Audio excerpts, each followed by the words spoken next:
in your work, you quote Nietzsche quite a bit. His line, "He who has a why to live for can bear almost any how." What do you think he meant by that? What I think? What do you think he meant by that? The same as I am intended to convey to my readers and students, that the vision of a meaning ahead of someone, a meaning in wait for someone, to be fulfilled by someone, that this contributes most than anything else under equal other circumstances for survival. Meaning is the most important thing in our lives? Certainly, because what I call a will to meaning, the wish to find and to fulfill meaning, is the basic motivation in human beings. Well, this certainly runs counter to much of the determinist notions that are being bandied around these days, as man is a machine, man is a computer, man is a product of instincts. Man is something like a rat in experiments, psychological experiments.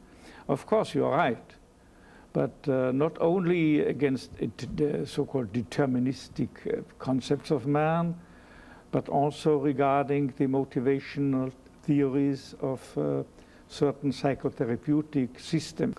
Let's talk for a minute about logotherapy, which arose out of this notion of a search for meaning. Logotherapy, as one among other types of psychotherapy, is, we may say, a meaning-centered psychotherapy.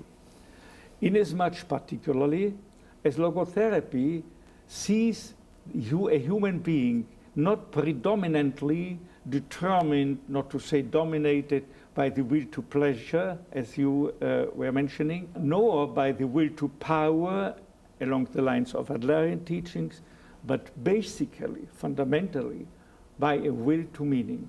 That is to say, the desire, the impulse to find, to discover in life, or better to say in each life situation, concrete life situation confronting someone, the desire to find a meaning therein and to go on to fulfill it. I was very intrigued. One of the most surprising things I've read recently was that you said that when you talked to European students, only 40% said they had suffered this sort of inner void, and yet 81% of American students experience the same thing. This was decades ago. We think of it just the opposite. We think of the Europeans as being buried under this existential dread and sense of purposelessness, and Americans as being optimistic and upbeat. However it might be, whether the ones or the others are suffering more or less respectively from this existential vacuum. The ones who seem to suffer less should not look at the others with contempt, but look at the others with compassion and look for anything possible to help the others.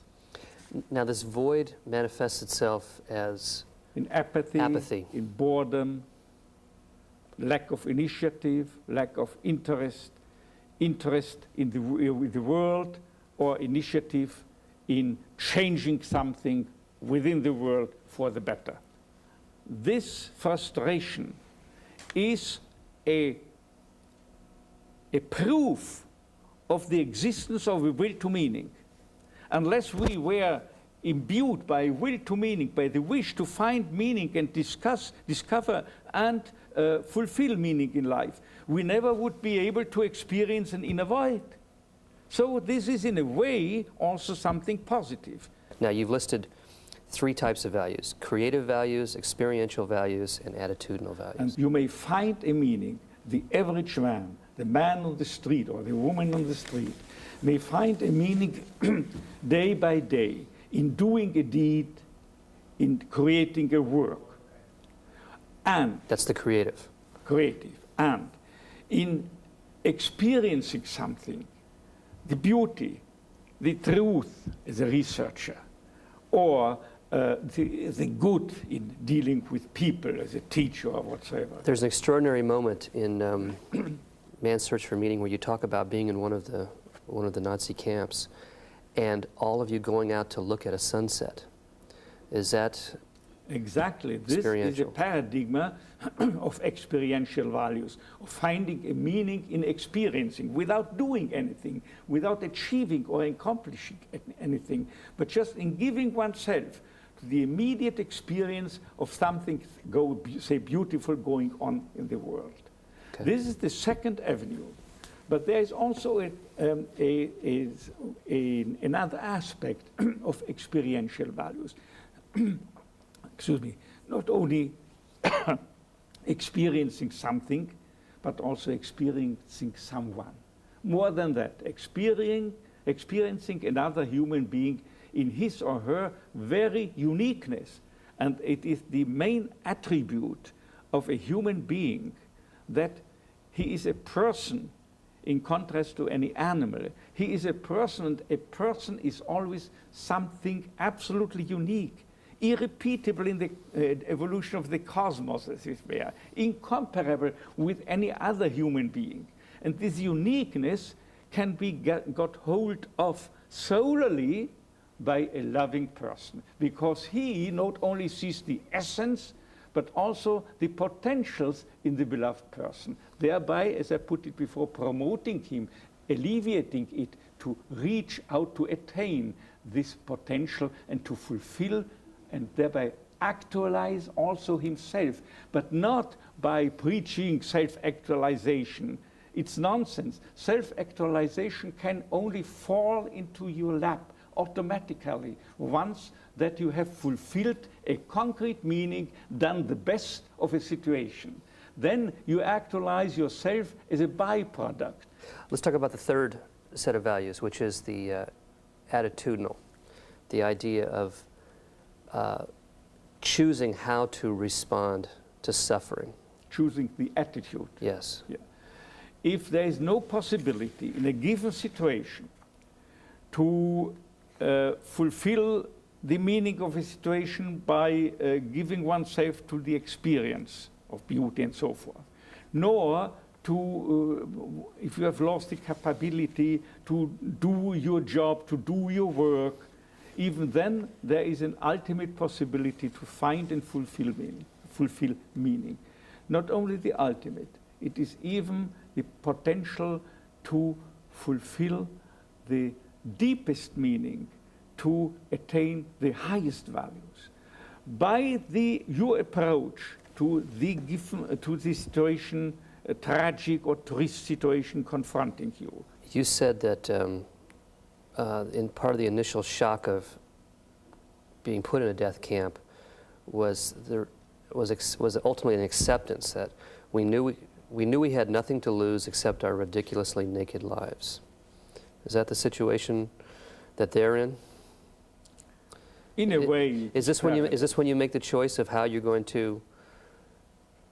Your last value choice is how to react to the situation? You stood there naked, with nothing you could have had. But all the more what counted and mattered was what you were, being rather than possessing anything, or the being. So what counted was what you make out of this situation, with what attitude you adopt in the given situation. And there is a multitude, a wealth of possible attitudes to how to approach it. So you have to decide. The ultimate, I would take it, attitudinal value challenge that we all share is how we're going to face death. How do you prepare people for that? How do you prepare yourself for that? I couldn't prepare anyone else unless I would have prepared myself. Because if you were a psychiatrist, your patients feel exactly whether or not you are really convinced of what you are teaching and telling them. Now, I'm convinced that in contrast to the usual aspect, the albeit sound aspect to life, and more specifically to the past, to life's transitoriness, and this includes that we approach, each of us are approaching death. In contrast to that, I maintain that in the past, nothing is lost, but right on the contrary, everything is stored forever. It is not annihilated by transitoriness, but on the contrary, it is becoming preserved forever. Something you have done can never be undone. Something you have experienced, something you have even experienced in a negative sense, going through suffering. And if you have, for instance, if you have suffered, gone through this suffering, honestly, courageously, and with dignity, who in the world, what in the world can deny, can annihilate this? What you have done has been done forever, in both ways, in a negative as in a positive way. It cannot be undone. And the past is a storehouse of what you have done, what you have experienced, what you have gone through, and what you have done out of all the negative and tragic aspects as even encountered within your life. I want to thank you for being on the show. And I want to thank you at home for watching.